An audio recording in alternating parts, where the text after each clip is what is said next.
비례대표 국회의원 후보로 나섰던 이내훈이라고 합니다.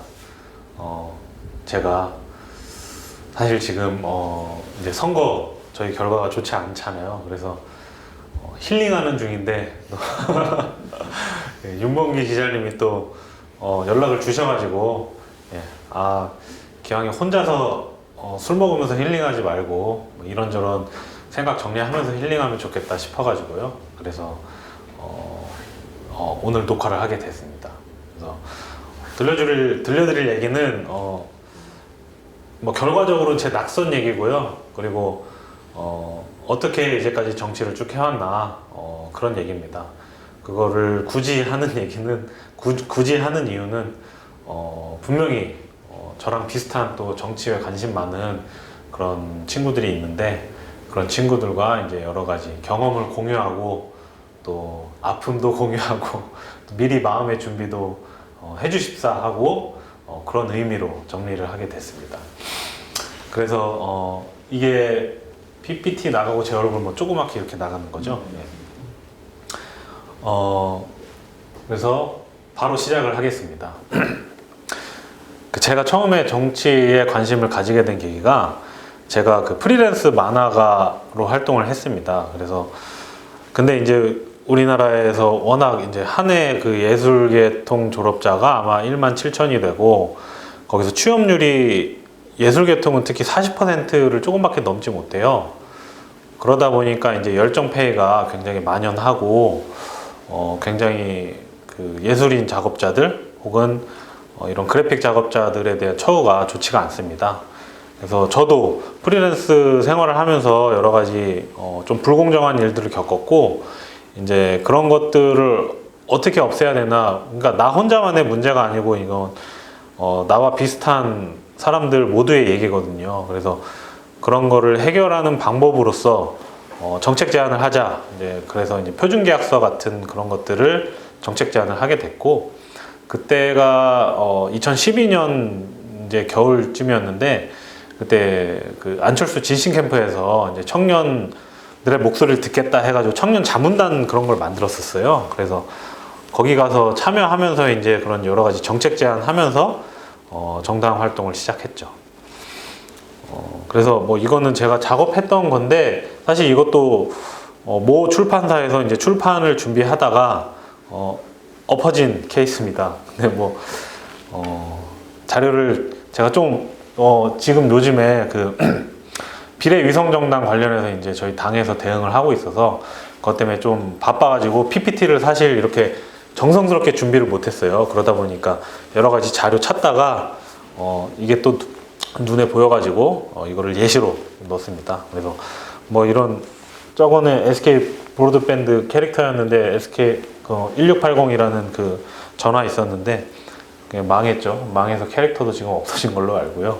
이거는 이제 조그맣게 이제 그 가게를 하시는 분께서 이제 가게 캐릭터 만들어 달라 그래서 만들어준 겁니다. 그래서 뭐 이런 작업들 프리랜서로 하고 있었습니다. 그러다가 이제 진신 캠프에서 정책 제안을 했고 그리고 이제 진신 캠프가 이제 해산식을 했잖아요. 이제 안철수 후보가 이제 사퇴를 하면서 그러면서 이제 거기 있던 이제 청년들이 그 청새치라는 단체를 만들어서 이제 정책 입법 활동을 했습니다. 거기서도 이제 또 활동을 했었고요. 단순히 이제 입법적인 활동뿐만 아니고 이거는 이제 박근혜에 대한 이제 촛불 민심이 일어났을 때인데 이때는 아마 국정원 그 저기 여론 개입 사건에 대해서 저희가 서명 운동도 받으러 다녔었고요. 이건 접니다. 그래서 이런 것도 했었고 이거는 밑에를 가렸어야 되는데 아무튼 세월호 관련해서 이런 티셔츠도 만들어 가지고 저희 정세치 회원들이 입고 다니기도 했었습니다. 그리고 뭐 이제 그 새정치연합을 이제 안철수 대표께서 준비하다가 새정치민주연합으로 그게 합당이 됐었거든요. 그래서 자연스럽게 새정치민주연합 정당 활동을 하게 됐었고 그때 이제 저희가 그 이제 선거 때는 이제 등록된 이제 그런 그 선거 활동원뿐만 아니고 이제 여러 가지 운동을 하는데 그 중에 가능한 게 이제 투표 동료 운동이 있습니다. 그래서 이거는 그때 했었던 투표 동료 운동이고요. 뭐 이렇게 하시는 뭔지 알 것 같은데. 누군지 아시겠죠? 예, 이런 백배경으로 이렇게 쓰이기도 했습니다. 저희들이 한 게. 그리고 청새집 활동도 하면서 이제 최저임금이 지금은 조금 너무 급격하게 오른 감이 없지 않은데 이때만 해도 아마 5천, 6천 그런 때 할 때예요. 그래서 최저임금 인상의 요구가 청년들 사이에서 절박했던 때고 그래서 정치를 하는 청년들하고 같이 이런 발표도 했었습니다. 그리고 이거는 마찬가지로 이제 사전투표 동료운동을 했었는데 색깔만 보시면 아시겠죠? 이때는 바른정당이 생기기 전이라서 네, 아실 겁니다. 그리고 이거는 여전히 뭐 계속해서 이제 입법 활동을 계속 세미나를 했었고요. 그리고 이제 국민의당이 창당하고 제가 국민의당 활동을 하게 됐습니다. 그래서 청년위원회 활동하면서 참 지금은 쪼개진 친구들인데 아무튼 국민의당 활동을 열심히 했었습니다. 그 와중에 제가 만화책을 드디어 일하는 중간에 정치 활동하는 중간에 그림을 열심히 그려서 만화책을 냈고요. 이게 교보문고에도 깔렸었는데 이거는 지금 독립서점에 깔린 거를 제가 찍은 거예요. 너무 감격스러워가지고. 근데 뭐 많이 팔리진 못했고 하지만 지금도 알라딘과 교보문고에서 봉황모를 검색하시면 13,500원에 구입하실 수 있습니다. 네, 구입해 주십시오. 그리고 국민의당 활동을 했는데 사실은 그 박근혜 이제 탄핵에 대해서 그 국민의당이 가장 먼저 탄핵을 먼저 주장을 했었습니다. 근데 아무래도 당세랑 이런 게 차이가 있다 보니까 주목도에서는 많이 떨어졌었는데 그래도 당원들은 나름대로 굉장히 열심히 박근혜 탄핵을 가장 먼저 시도했고 열심히 서명운동을 받았습니다. 근데 결과적으로는 뭐 열심히 저희가 했는데 그게 아무래도 민주당이 당세도 크고 이 언론에 대한 그 친밀도도 높다 보니까 뭐 나중에는 사람들이 막 박근혜 탄핵하는데 국민의당이 왜 있냐 이런 말씀 하시는 분도 있더라고요. 왜 그런 말씀 하시는지 저는 이해가 안 됐는데 아무튼 이거는 국회 앞에서 이게 국회 본청 앞입니다. 막 노숙도 하면서 저희 당원들이 열심히 박근혜 탄핵을 외쳤죠. 외치고 네, 그랬습니다. 그리고 이거는 뭐 정당 활동의 일환인데요. 서울시당 위원장 선거 이때 최이배 의원하고 정호준 의원이 붙었을 때네요. 그리고 뭐 이런 여러 가지 활동, 정당 활동을 하다 보면은 그러니까 단순히 의견을 개진하고 그런 것들뿐만 아니고 공식적인 활동에 굉장히 많이 참여를 하거든요. 그러면서 이제 서로 얼굴을 익히고 그러는 건데 그런 활동 중에 하나라고 해서 그냥 넣습니다. 그래서 지금 보면은 이때만 해도 배지를 다신 분들이 쫙 국민의당에 계셨는데 우수수수 아, 네, 그렇죠. 네, 네. 이때가 국민의당의 황금기입니다. 예, 이때만 해도 참 국민들의 그 삼지대에 대한 열망을 가득 안고 이제 출범을 하던 시기였죠. 하지만 이번 선거에서 다들 자연인이 되셨죠. 네, 저도 참 가슴 아픕니다. 저도 자연인이죠. 예. 이거는 다준다에서 맨 왼쪽 끝에 저고요. 최병천 그 전 보좌관님이 이제 입법 스터디를 그때 한 3번, 4번에 걸쳐서 하셨던 건데 입법 해볼까? 예, 그거를 수강했었습니다. 그래서 다준다와의 인연도 연약하면서도 끈질기게 있습니다. 이거는 신촌대학교의 입법 전문가 대볼과 수업이죠? 아, 네, 맞습니다. 신촌대학교죠. 네. 네. 신촌대학교와 다준다 한 몸 아니었나요? 여기 기자님이시죠. 네, 네. 그리고 이제 국민의당 뭐 전당대회, 전당대회를 보통 한다고 하면은 그때 보면은 뭐 박주선, 안철수, 손학규 뭐 이렇게 다 나왔죠. 한다고 하면은 그러니까 정당 활동을 하면 처음에 이제 정당에 발을 들이는 거는 입법을 하고 싶다 혹은 정치인이 되고 싶다인데 정작 이제 청년위원회나 그런 데 쪽에 이제 활동을 하게 되거든요. 청년들의 경우에. 그러면 이제 이런 전당대회를 준비하기 위한 여러 활동이나 아니면은 조직을 모으기 위한 그런 활동들을 하게 됩니다. 그래서 그런 활동들을 하게 되는 일환으로서 그냥 사진을 보여드린 거고요. 그것들의 결과물이 이제 전당대회의 결과로 나타나는 거죠. 자세한 거는 정당에 입당을 해보시면은 알게 되십니다. 그리고 요거는 왜 넣냐면은 요거는 이제 대선 때 같은데요. 제가 제가 그림을 그리다 보니까 이제 대선 때 이제 만화로 이제 정책 만화를 제가 그려서 이렇게 했거든요. 배포했더니 나중에는 그때 이제 대선 후보가 안철수 후보셨는데 안철수 후보께서 개인 계정에 제 만화를 올려주셨더라고요. 그러니까 좋아요도 굉장히 많이 받고 아 역시 유명세가 중요하구나. 제가 올릴 때는 관심도 없더니 안철수 대표님이 딱 올리니까 좋아요가 엄청 사람들이 막 관심 가지고 그러더라고요. 그래서 그랬고요. 이거는 보좌관님들과 찍은 사진입니다. 이것도 역시 이제 국민의당 이제 당시 이제 김주환 전국청년위원장이고 지금은 자연인이시죠. 네. 열심히 정당 활동을 했던 분들입니다. 그래서 청년위원회 같이 활동하셨던 분들이고요. 지금은 아마 민주당으로 가신 분도 계시고 그리고 아직도 남아있는 분도 계시고 국민의당으로 가신 분도 계시고 보면 볼수록 마음이 아픈 사진들입니다. 네, 그렇습니다. 이거는 마찬가지로 안철수 이제 대선 후보 때, 네, 그러니까 청년위원회 활동, 그러니까 정당 활동을 하다 보면은 사실 대선 후보 뒤를 아무한테나 맡길 수는 없잖아요. 그러니까 뒤를 맡게 됐다, 약간 이런 영광스러운 그런 사진입니다.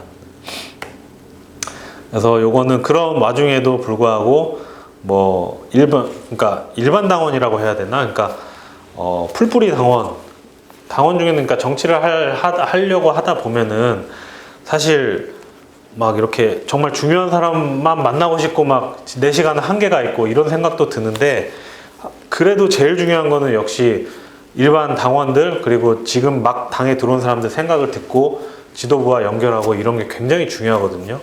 그런 거를 정당 활동을 하다 보면 소홀히 하기 마련인데 이거는 저도 이제 그러지 않기 위해서 당원 간의 소통을 넓히기 위한 노력의 일환으로서 이런 소통의 공간들이 있었고 그래서 사진을 넣었습니다.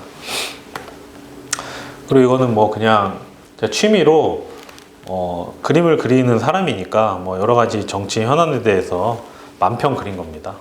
아마 이때도 교섭단체 관련해서 국회의원을 어디로 보내네 마네 이런 그런 해프닝이 있었고 이거는 이제 전시작전권 관련해 가지고 아마 박근혜 정부인가 아니 이게 그 시기는 확인을 못했는데 아무튼 전시작전권을 오히려 우리나라에서 가지지 않으려고 하는 그런 제스처가 있어가지고 약간 그 상황을 그냥 그린 겁니다. 예. 현실적으로 약간 이해가 되면서도 항상 우리가 갈구했던 게 이제 우리 자주권이잖아요. 국방력에 대한. 근데 막상 그런 거를 이제 미국에서 세게 나오니까 오히려 미국 니네 있어야 된다. 제발 있어줘라. 그거 현실적으로 맞는 말이거든요. 미국이 없어지면 안보에 구멍이 생기니까. 네, 아무튼 그런 상황을 그린 거고요. 이거는 왜 넣냐면은 이게 호프 이런 것들을 이게 제가 작업한 거거든요. 제가 만화도 그리고 그래픽 작업도 했었어 가지고 당에서도 또 이런 일이 있으면은 제가 해주기도 하고 그렇다고 리베이트 받자고 막 부풀려서 받고 이런 건 아니고 진짜 그냥 받을 만큼만 딱 받고 이런 작업도 했습니다. 뒤에 백드롭이랑 이런 그 전단지랑 다 세트로 해가지고 그래서 실력 있는 디자이너라는 네, 아무튼 이런 일도 있었습니다. 그리고 역시 정당 생활의 하나로 이제 새해맞이 산행 이런 것도 그러니까 정당 활동을 하면은 그 사람들이랑 취미 활동도 이게 겸하게 된다고 보시면 돼요. 산도 가고 뭣도 하고 이러면서, 그러니까 단순히 우리가 이렇게 의견 교환만 하면은 일단 인간적인 매력도 떨어지고 그 사람을 파악하는데 한계가 있거든요. 근데 이런 것들을 하면은 그 사람에 대한 이해가 더 넓어지고 결과적으로는 이제 어떤 위원회나 그런 거 구성할 때 있어서 더 적절한 사람을 이제 할 수 있게 되는 거죠. 그런 의미입니다. 뭐 이것도, 그리고 이제 바른미래당으로 이제 넘어갔죠. 바른미래당으로 이때 참 아픔이 많았는데 사실 이때 이제 호남계에서 이제 떨어져 나갔죠. 사실 전당원 투표도 하고 그렇게 해가지고 결정한 상황이지만 그래도 우리가 보수 출신과는 같이 할 수 없다. 그 생각이 너무나 확고하셔가지고, 근데도 이제 아픔을 무릅쓰고 아무튼 그때 당시만 하더라도 이제 동서가 합치는 당, 그러니까 지역주의를 깨야 된다. 그리고 이념 갈등을 극복해야 된다. 이러면서 출범한 게 이제 바른미래당이었고, 처음에 시작은 굉장히 계파 싸움만 이제 좀 정리가 되면은 그래도 희망이 있을 것이다라고 기대를 많이 했었던 당인데 결과적으로는 좀 그렇지 못하게 됐죠. 아무튼 이게 처음 서울시당 이제 상무위원회 할 때 찍은 사진이 있어가지고, 보통 청년들이 들어와서 청년위원회 외에 활동을 하게 되면은 주로 선배님들하고 활동을 하게 됩니다.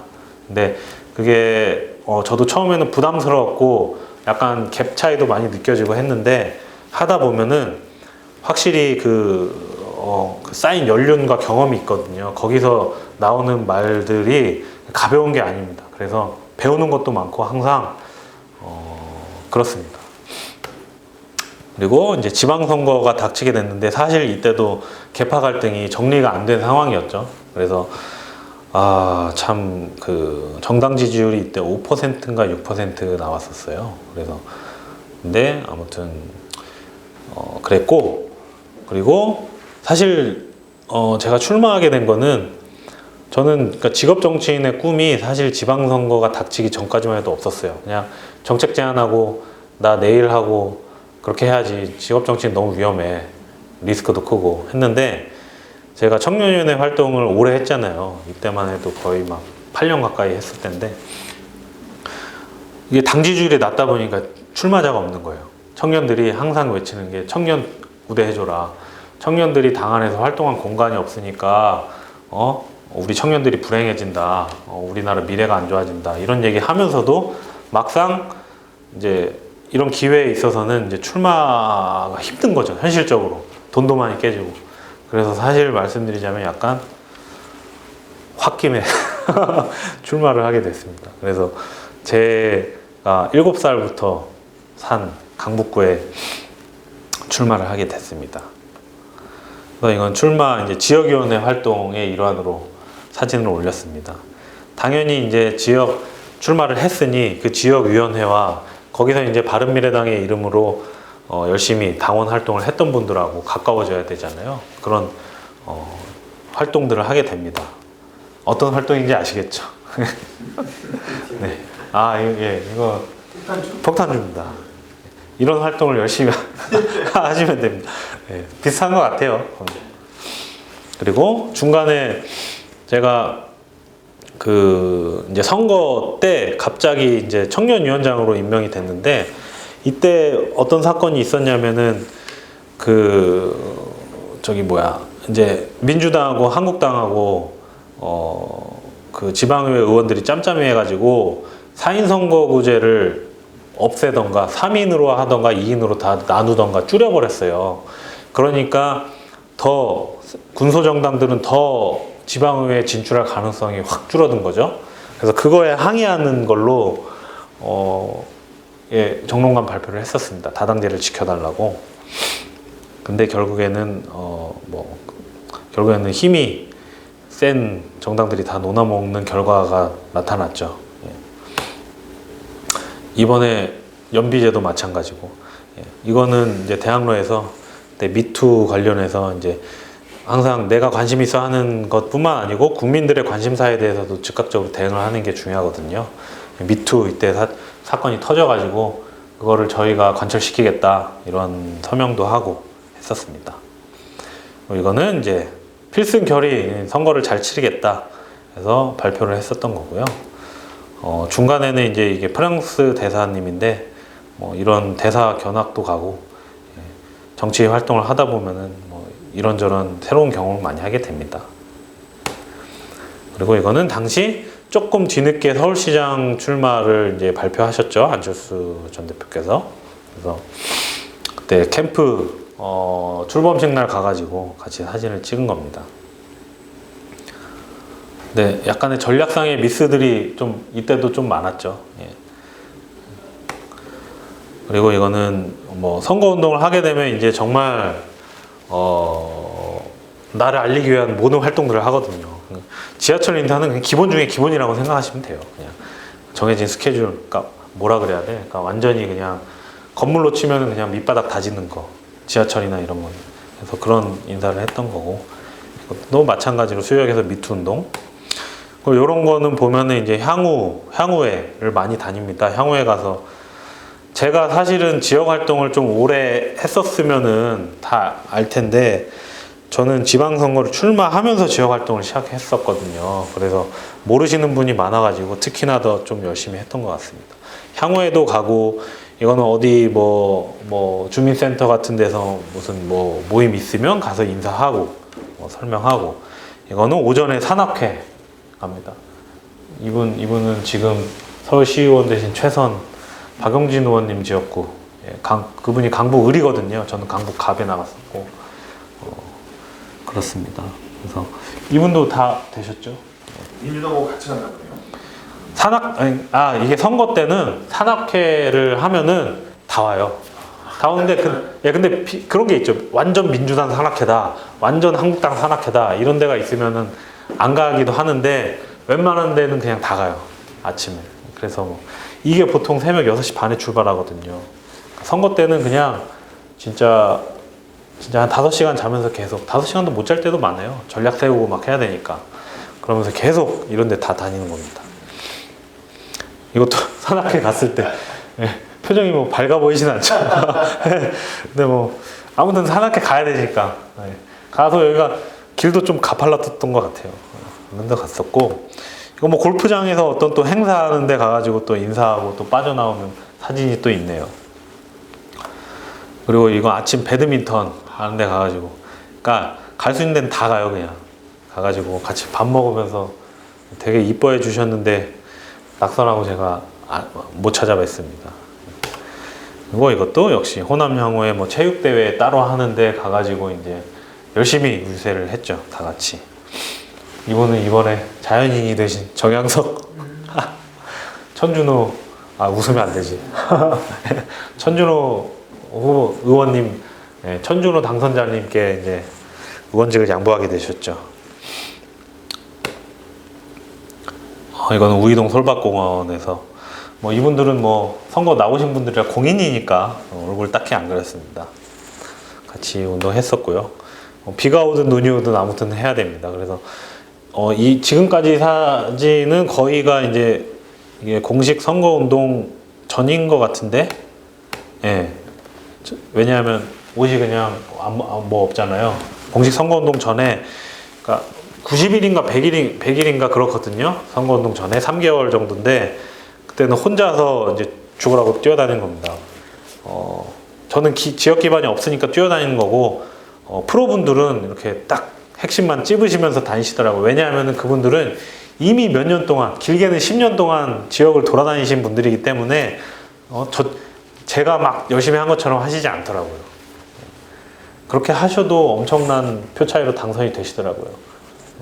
당선이 됐는데 우리 구의원은 민주당 분이 이제 폭행 사건을 일으키셔가지고 자진 사퇴하시고 또 새로 뽑는 그런 일이 벌어졌습니다. 아무튼 가슴 아픈 일이죠. 그래서 이거는 이제 제 선거 사무소인데 일반 집 빌린 거예요. 일반 집 빌려가지고 사람이 다행히 꽉 차가지고 개소식을 했고, 그리고 이거는 제 발이 되었던 선거운동 차. 이런 거는 제가 중고로 샀는데 중고로 사면 보존이 안 돼요.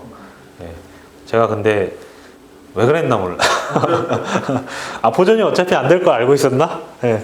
그래서 차라도 예, 아무튼 그렇고. 아, 이분들 얼굴을 안 가렸네. 저 도와주신 분들인데, 선거운동원 분들입니다. 그리고 저는 그 그래픽 일도 했었어서, 제가, 현수막은 제가 다 디자인 해가지고 다 돌렸습니다. 그래서 공약 넣었고요. 이것도 이제, 예, 이것도 제가 다 그냥 만들어서 같이 이러고 다녔습니다. 예. 이때는 선거운동복을 주문을 했는데 아직 안 온 때여가지고 그냥 띠를 빨리 해가지고 선거운동을 공식 선거운동 기간이 2주인가 그렇잖아요. 2주잖아요. 그때 이제 시작할 때 갔습니다. 1층이 철물점이었어요. 제 선거사무소. 이거는 이제 주민 토론회 또 나갔었는데 이분은 이제 시의원 대신 이상훈 시의원님이고 김희롱 그 지역위원장님, 예, 정의당 그리고 접니다. 한국당은 항상 토론회는 잘 안 오더라고요. 예. 그리고 안철수 대표께서 강북구에 그래도 3번이나 오셨었어요. 지원 유세를 많이 오셨었는데, 네, 그렇습니다. 이거는 이제 선거가 끝나고 개표 방송을 보다가 이제 어떻게 이렇게 박지? 예. 근데 아무튼 선거 결과는 좋지 않았는데 이제 고생한 친구들끼리 모여서 이제 밥도 먹고 뭐 그렇게 하면서 마무리를 했고요. 그리고 요거는 이제 낙선 인사를 했습니다. 원래 이것도 사실 걸 기력도 없었어요. 멘탈이 나가 있었는데 저희 아버님이 이거 꼭 걸어야 된다 그러셔가지고 바로 걸었죠. 그리고 이제 알바. 네. 이게 시의원을 한번 나가니까, 그러니까 시의원 나가기 전에도 이제 거래했던 거래처들도 일을 제가 안 받잖아요. 한 4, 5개월을 안 받아버리니까 거래처도 끊기고 뭐 다시 일부 하는 게 진짜 어렵더라고요. 그러니까 뭐 예전에 하던 일을 다시 할 수도 없어서 그래서 뭐 알바 이것도 하고 뭐 대리운전도 하고 뭐 그러면서 뭐 중간중간에 일 또 잠깐 들어오면 잠깐 하고 그러면서 이제 정치 낭인의 삶이 시작된 거죠. 소위 말하는 정치 낭인네. 그래서 이거는 이제 연비제, 저희 손학규 대표께서 이제 단식하면서 연비제를 다시 추진하자 해가지고 이제 야당이 모여가지고 기자회견 하는 장면입니다. 그 요거는 이제 김영균 관련해서 이제 청년 단체들 김영균 특히 이쪽 관련해서는 이제 노동당이나 그런 쪽이 굉장히 잘 알고 계시더라고요. 상황도 잘 알고 계시고 추진도 팍팍 하셔가지고 뜻에 공감해서 같이 섰습니다. 저기 장경태 당선인님 계시네요. 저기도. 그래서 여기는 미래당이시고요. 여기는 지금은 합당에서 서진희 청년위원장님 했습니다. 그리고 뭐 이런 행사도 참여를 했었고요. 근데 이런 행사를 저희가 바른미래당 이름으로 참석을 하려고 하니까 진보 계열에서는 되게 경계를 하더라고요. 그러니까 원래 진보운동 하던 사람도 아니고 안철수 대표가 규제 프리존법 공약했는데 그게 안 좋은 거 아니냐, 우리 당론하고 반대된다 이러면서 회의하려고 이 김영균 문제 관련해서 회의하려고 찾아가면 나가라 그래서 나가고 그때 민주당도 같이 쫓겨났던 걸로 기억해요. 아무튼 굉장히 세시더라고요. 근데 그런 거하고 상관없이 이런 거는 해야 되지 않나. 그리고 사실 정책에 대해서도 굉장히 오해를 많이 하고 계시더라고요. 그러니까 정규직 완전 보호와 확대만이 저는 경제 능사가 아니라고 생각하거든요. 그 복지 영역을 그러니까 더 확대하면서 나가야 된다고는 생각하는데 아무튼 그 얘기까지 하면 길어지니까 그거는 자르고 그렇습니다. 그러니까 정치란 게 결국에는 생각이 다른 사람들끼리 교집합을 찾아서 그 교집합에 있어서는 결과물을 만들어내는 거라고 생각하거든요. 근데 뭐 그 교집합에 없는 부분들 때문에 그거를 배척하고 이런다? 그러면은 저는 아무것도 할 수 없다고 생각을 합니다. 네. 그래서 뭐 예, 연비제 관련해서 이제 압박 들어갈 때 했었던 것 같습니다. 그리고 뭐 계속 꾸준히 이제 그러니까 저는 그냥 뭐 늘 하던 정당 활동을 하던 거였었는데 보니까 정치 낭인 같네. 네? 취업해서 돈 안 벌고 저기 뭐야 알바하면서 계속 정당 활동하는 게. 근데 아무튼 그럼에도 불구하고 이때는 이제 소상공인의 직업 능력, 그러니까 앞으로 점점 이제 자동화, 인공지능화가 되잖아요. 그러면 그럴수록 분명히 일자리 변화가 일어날 건데 거기에 대해서 국가가 좀 더 대비를 해야 된다라는 측면에서 이게 기승전 치킨, 그러니까 항상 열심히 능력해서 해서 회사 생활하다 결국에는 치킨 가게 하게 되는 치킨 그런 거를 방지해야 된다. 좀 더 다양한 직업에 우리가 빨리빨리 전환도 될 수 있고 이렇게 하도록 국가가 지원을 해줘야 된다라는 제안을 했던 것 같습니다. 그리고 이게 이제 바른미래당의 이제 어떤 뭐라 그래야 돼? 바른미래당의 어떤 분열의 전초전이었죠. 이게 보궐선거. 네. 어디죠? 경남 창원. 예, 창원 보궐선거 이제 이재환 후보님은 굉장히 좋으신 분이에요. 근데 이제 이때도 뭐 이 후보를 추천을 한 해 만에 가지고도 사실 당에서도 잡음이 있었고, 그러니까 이때는 오히려 이제 한국당에 밀어줘야 된다. 한국당 후보를 위해서 우리가 추천을 하면 안 된다라고 보수 출신 이제 분들 최고위원 분들께서 강력히 주장했는데, 아무튼 뭐 손학규 대표를 비롯해서 야 그런 게 어딨어, 우리는 3당이야, 우린 무조건 후보 내야 돼, 죽든 말든 해서 후보를 냈고, 이게 결과가 조금 좋지 않았죠. 이때 지지율이 몇 퍼센트, 한 자릿수였을 거예요 아마. 그래가지고 왜 냈냐 막 이런 것부터 해가지고 이제 이때부터 이제 손학규 퇴진이 이제 주장이 강하게 나오기 시작합니다. 그러면서 바른미래당이 끝없는 내분에 휩싸이게 됐죠. 그럼에도 불구하고 뭐 여러 가지 사업은 진행을 했고, 이제 청년정치학교, 제가 따지고 보니까 한 청년정치학교만 한 5개를 한 것 같은데, 근데 아무튼 바른미래당의 청년정치학교, 이것도 마찬가지로 이제 새로운 인재를 흡수를 하고 기존에 있던 사람들도 같이 공부를 하면서 정당을 단단하게 만드는 활동입니다. 그래서 했고요. 정병국 의원님이 학교장이었는데 지금은 이제 통합당 가셨죠. 통합당 가셔서 이제 사기를 지금 하고 계시더라고요. 그렇고 이 사진은 왜 넣냐면, 민생당에 아직도 이렇게 훈훈한 청년들이 많이 있습니다. 그러니까 입당해 주십시오. 그리고 이제 제가 상근 부대변인을 맡게 됐어요. 19년 이제 말쯤인데 부대변인 맡아서 여러 가지 논평이랑 발표를 했고, 제 전공이 또 만화다 보니까 만평을 냈습니다. 그래서 앞에 거는 이제 유시민 알릴레오가 너무 조국 사태 관련해서도 그렇고 너무 좀 무리한 주장들을 많이 하는데도 불구하고 이제 민주당이나 이제 조국 지지자, 문재인 지지자들은 막 열광을 하잖아요. 그걸 조금 풍자를 한 겁니다. 이제 문고기 낚는다 해가지고 풍자를 했고, 이거는 한국당이 이제 민경욱 의원이 4+1 협의체에서 마스크 예산 삭감한 거 막 규탄한다 이렇게 막 발표했는데, 알고 보니까 지들이 마스크 예산 없애자고 주장을 했었어요. 그래가지고 그거를 비꼰 만합니다. 이런 게 3당의 역할 아니겠습니까? 그래서 뭐 국회의원 선거 출마자 아카데미가 있어가지고 이것도 마찬가지로 들었고, 이때는 사실 지역을 생각하고 있었는데, 제가 원래 지역위원장도 미리미리 1년 전에 신청을 해놨었어요.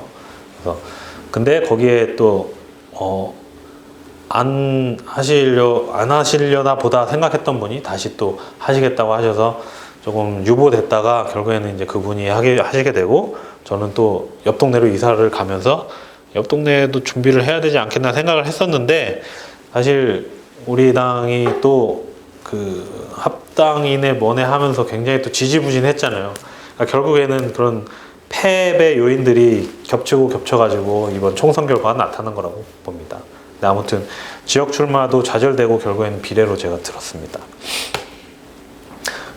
그 중간중간에도 뭐 당원 간에 계속 소통을 위한 토론회는 계속 했었고요. 공소장 공개에 대해서 토론을 했었고, 저는 참고로 공소장 공개 반대 입장입니다. 그리고 요거는 이제 제가 비례대표 지원을 했고, 사실 우여곡절이 진짜 많은데 그 얘기를 하면 한도 끝도 없고, 아무튼 우연찮게 비례 2번을 받아가지고 선거를 나가게 됐습니다. 그래서 잠깐 공약 설명을 드리는 게 좋을 것 같아서 드리자면, 제가 처음에 설명드렸던 거 프리랜서 문화예술인 갑질당하는 거 방지하기 위한 이제 표준계약서가, 이게 지금 뭐 문체부나 공정거래위원회에서 만든 게 있는데, 그건 의무화도 아니고 그냥 국가사업 지원할 때만 우리 표준계약서 써라, 요 정도, 권고 정도인데, 그거를 좀 더 내용을 더 세밀하게 좀 더 다듬어 가지고 의무화 하는 거. 예를 들면은 그러니까 샘플비까지도 이제 주게 하는, 보통 이게 워낙에 그 구직자들이 많다 보니까 내가 이런 프로젝트 하려고 그러는데 이거랑 비슷한 거 하나씩 해서 보내주세요. 돈 얘기는 당연히 없고, 그러면은 워낙에 구직하려는 사람이 많다 보니까 그래도 하는 거야. 샘플비가 있건 없건. 그래서 줬는데, 우리 스타일이랑 안 맞네요, 죄송합니다 하면 끝인 거예요. 나는 하루 이틀 작업해서 보내줬는데. 그러니까 그런 포트폴리오를 면밀히 보고 샘플비를 지불하면서 이 샘플을, 뭐 그런 여러 가지 디테일한 것들이 있는데, 기관에 계신 분들은 그런 건 잘 모르시더라고요. 그런 것도 그렇고, 사실 그림은 뭐 작업자마다 차이가 있다고는 하는데, 그래서 견적이 완전 들쭉날쭉하다고 모르시는 분들은 생각을 하는데, 그래도 최저한의 견적은 낼 수가 있거든요. 그런 것들에 대한 의무화를 제가 의원이 되면 하려고 했었고요. 그리고 뭐 예술인 지원 사업이 쉽게 말하면은, 그러니까 뽀로로에 지원하면은 실적이 나오는데, 이름 없는 저런 작가한테 지원하면 실적이 안 나와요. 그러니까 뽀로로한테 돈이 가는 거예요. 그런 것들을 골고루 하겠다.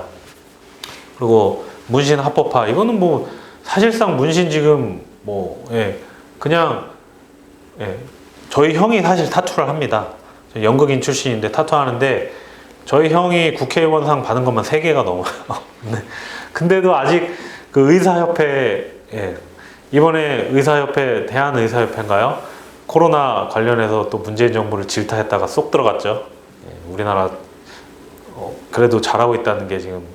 근데 아무튼 의사협회에서 이제 위생을 이유로 지금 반대하고 있는데, 사실상 지금 뭐 문신 때문에 덧나거나 한 사람도 한 명도 없고, 그냥 이거는 그냥 왜 합법화가 안 되는지 그냥 궁금한 부분이고, 이게 이륜차, 그러니까 고속도로 진입은 좀 나중 문제고, 자동차 전용도로의 이륜차 진입은 600cc 이상인 거는 택배용이 아니에요. 배달용도 아니고 600cc 이상은 레저용이에요. 레저용인데 외국은 다 돼요. 일본도 되고, 제가 일본도 오토바이 타고 갔다 왔는데 일본에서 고속도로로 다녔거든요. 다 됐는데 우리나라만 안 되고 있다. 그래서 이거는 레저 관광 활성화를 위해서도 그렇고, 좀 더 안전하게 그 후방 카메라 뒤에서 찍는 거 도입해가지고 이륜차 진입을 허용하는 게 좋다. 그래서 공약을 한 거고요. 그리고 유상운송 보험료는 이것도 역시 제가 알바 인생으로 배달의 민족이나 이런 거를 하면서 느낀 건데, 유상운송을 사실 들려면은 이게 비싸거든요. 배달용 유상운송은. 그게 뭐 사고가 없고 CC가 낮으면은 그래도 뭐 100만 원, 20만 원, 200만 원 뭐 이런 정도인데, 사고 좀 있고 CC 좀 올라가면은 300에서 800까지 올라가요. 배달하는데 300, 800 내고 어떻게 해요? 그거 무슨 람보르기니도 아니고. 그래서 그거를 어떻게 해서든지 할인하는 방법을 좀 찾아야 되지 않겠나. P2P 방식도 있고 국가 보조 방식도 있고. 좀 배달하시는 분들은 사실 가장 힘든 분들이라고 해도 무방하거든요.